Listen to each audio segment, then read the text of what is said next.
Hey, what's up, everybody? Time for an update. So we got some weak data that came out earlier today. Housing starts were much weaker than expected, and building permits much weaker than expected. I sent out an email earlier today showing the slowdown in the fiscal flows. If you want that email, and if you are not on the subscriber list, then just go to my website, pitbulleconomics.com, and sign up for a 30-day free trial of MMT Trader, and I will show you that email. There is a clear slowdown in the growth in fiscal flows, and that's both the spending flows and employment and withholding tax deposits that has been ongoing now for about a month. So it's very clear to see in the charts that I included in there.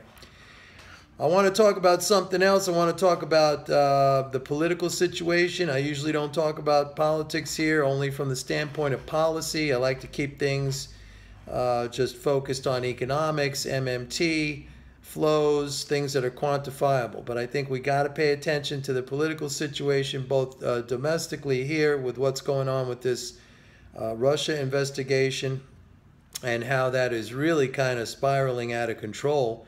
And also, we got to look at the geopolitical situation where we have a number of things going on. We have the Qatar situation,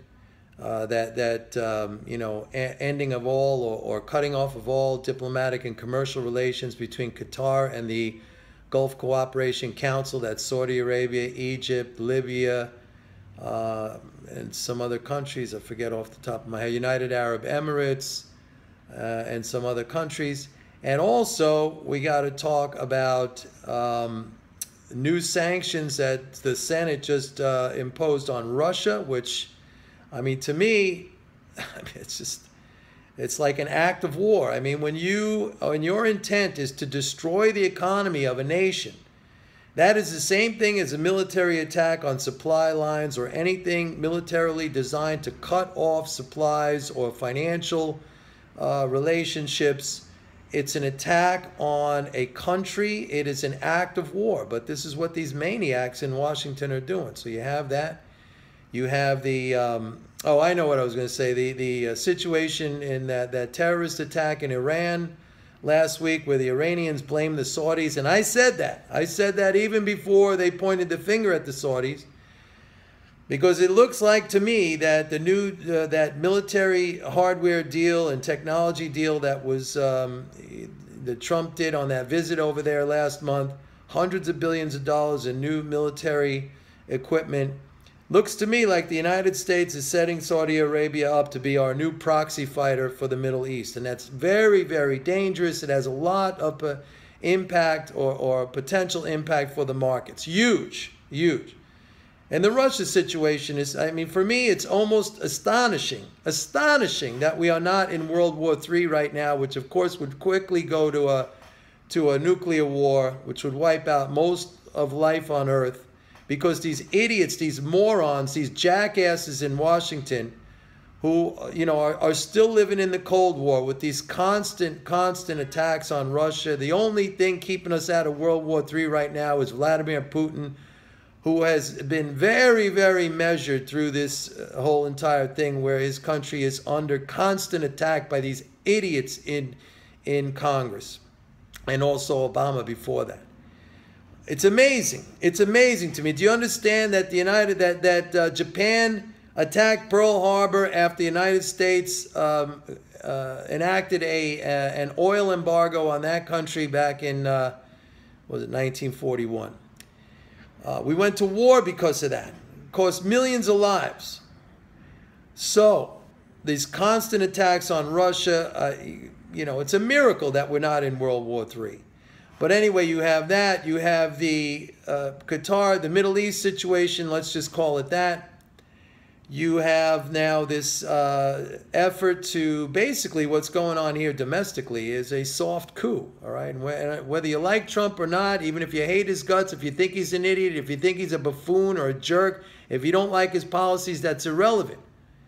You got elements of the deep state being parts of the government from the intelligence community, the military establishment, the military-industrial complex, financial elements, parts of the political establishment, many of whom are totally unaccountable to the electorate, who are spearheading this attempt to not just delegitimize, but bring down the presidency. This is a soft coup. It's the same thing as going in there, you know, with force or guns, but it's happening a little bit, you know, without that kind of violence, but the same intent, which has effectively, now where are all these things we were supposed to see? Where's the tax cuts? Where's the infrastructure spending? Where's all the proposals? And these were things that originally had me support Donald Trump. And even if he wants to do these things now, his presidency has been neutered by these attacks. If you take the situation of James Comey, who was the director of the FBI, who was fired by Trump, where Trump, as president, has the total prerogative to fire the FBI director if he wants to. The FBI director works for the executive branch. If he wants to fire him, he could fire him.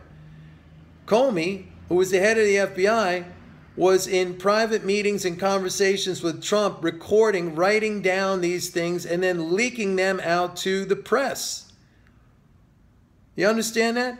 He was in private conversations with his commander-in-chief, writing these things down and then leaking them out to the press. So Trump fired him, and somehow that gets turned into an obstruction of justice charge. This is a sham. The government is not functioning. This is a crisis. And the market is going la-di-da as if nothing is going on. So something is going to pop here, okay? The market has not been following the economic evolution here, which, by the way, we started off the second quarter where the growth forecast was over 4%. GDP now, that was the Atlanta Fed, had it at 4.3%. Theirs has been lowered down to 3%. I haven't looked at it early today. But the New York Fed's forecast is now 1.8% for the second quarter. And by the way, that correlates very, very closely to the growth in the fiscal flows, which is about 1.5, 1.6%. And you may recall I used the growth in fiscal flows to accurately predict first quarter GDP. So you have all this stuff going on. So the market doesn't seem to care about what is happening with the economic data, which I understand that. Sometimes I tell you don't pay attention to that because that's not leading necessarily. That could be lagging. I tell you to look at the flows, but the flows are slowing down.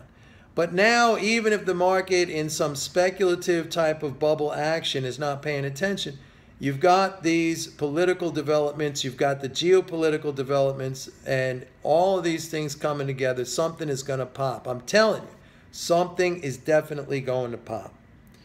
The Russia situation, the new sanctions, very dangerous. Oh, by the way, as a reaction to those new sanctions, Germany now saying there's going to be retaliation against the United States because those sanctions are going to impact German companies. Same thing, Austria is saying that.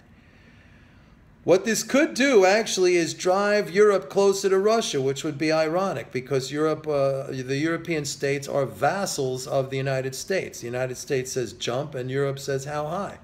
But this may have crossed the line because anyway, that G7 meeting they had a couple of weeks ago, that went terribly between the United States and Germany. And Merkel said, you know, maybe time for new relationships, which ironically could mean we should buy some Russia indexes because this could very well push Germany and some other European countries closer to Russia. So the situation is very fluid. It's very dangerous, especially I think arming the Saudis is a terrible, terrible move. So those are things we have to pay attention to now. Those were not things I have discussed in the past. I usually stay away from politics. I know once you start talking about politics, everybody gets all uppity and all sensitive, but you got to be aware of what is going on. A lot of crazy stuff going on. Talk to you later. Bye-bye.